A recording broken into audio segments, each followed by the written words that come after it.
நீங்க நார்சிசிசம் உள்ள மக்கள பத்தி நினைச்சீங்கன்னா, you will commonly think of grandiosity, தன்னைத்தானே செல்ஃப் டப்பா அடிச்சுக்கிட்டு திரியிற மாதிரி ஒரு ஆளு, எப்ப பார்த்தாலும் வந்துட்டு மத்தவங்கள மட்டம் தட்டிட்டே திரியிற மாரி ஒரு ஆளு. இந்த மாரி தான் நீங்க நார்சிசிசம கோரிலேட் பண்ணியிருப்பீங்க. ஆனா, கோவர்ட் நார்சிசிஸ்ட் அப்படின்னு ஒரு கும்பலே இருக்கு.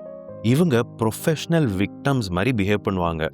உலகத்துல என்ன நடந்தாலும் அவங்களுக்கு ஒரு பிரச்சனைன்னு வந்துச்சுன்னா, they will not take responsibility or accountability. மத்தவங்க மேல பழிய போடுவாங்க. இல்ல சந்தர்ப்பம், சூழ்நிலைகள் மேல பழிய போட்டுருவாங்க. இவங்க யூஸ் பண்ற ஸ்டாண்டர்ட் வெப்பன் பார்த்தீங்கன்னா, கில்ட் ட்ரிப்பிங் அப்படின்னு இருக்கும். இந்த கில்ட் ட்ரிப்பிங் பண்ணும்போது இந்த 3 டைப், அதாவது ஒரு பேரண்ட் எப்படி கில்ட் ட்ரிப் பண்ணுவாங்க, ஒர்க் பிளேஸ்ல எப்படி கில்ட் ட்ரிப் நடக்கும், அண்ட் இன்டிமேட் பார்ட்னர் ரிலேஷன்ஷிப்ல இந்த கில்ட் ட்ரிப்பிங் எப்படி நடக்கும்னு இந்த வீடியோல ஃபுல்லா பார்க்கலாம். ஃபர்ஸ்ட், இன்டிமேட் ரிலேஷன்ஷிப்ஸ்ல இவங்க எப்படி உங்களை கில்ட் ட்ரிப் பண்ணாங்கன்னு பார்க்கலாம். இவங்க சப்போஸ் ஒரு தப்பு பண்ணி உங்களை ஹர்ட் பண்ணிட்டாங்க, நீங்க இவங்களை கேள்வி கேட்கலான்னு போறீங்க. நீங்க கேள்வி கேட்கணும்னு நினைக்கும் போது அவங்களோட ரெஸ்பான்ஸ் இந்த மாதிரி இருக்கும். Yes, I am a horrible person. நான் ரொம்ப மோசமான ஒரு ஆளு, நீ எல்லாம் என் கூடவே இருக்கக்கூடாது, என்னை மன்னிச்சிரு, I think you deserve better அப்படின்னு சொல்லுவாங்க. அவங்க அந்த மாதிரி சொல்லும்போது உங்களுக்கு கில்ட்டியா ஃபீலிங் வரும்.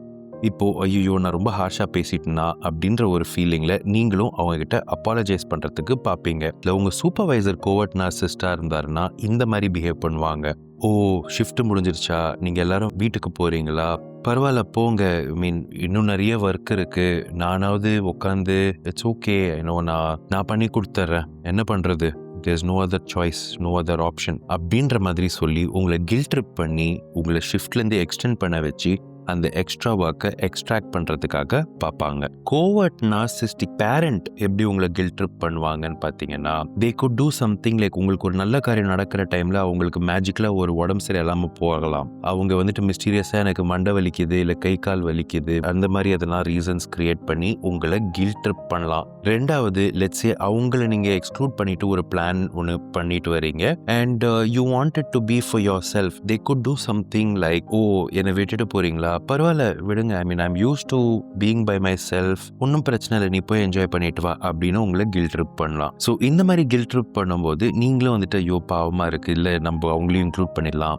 அப்படின்னு சொல்லிட்டு இன்க்ளூட் பண்ணிட்டு வருவீங்க. நவ் இதுல என்ன தப்பு இருக்கு அப்படின்னு நீங்க நினைக்கலாம். ஆனா நார்சிசிசம் அண்ட் கில்ட் ட்ரிப்பிங் நீங்க பார்த்தீங்கனாலே it is to exert control and it is definitely a form of manipulation. In all these cases, ஒரு பீரியடுக்கு மேலே உங்களுக்கு வேண்டிய விஷயங்களை உங்களால் பண்ணிக்க முடியல, யாராவது கில்ட் ட்ரிப் பண்ணிட்டே வராங்கன்னா, it can impact you negatively.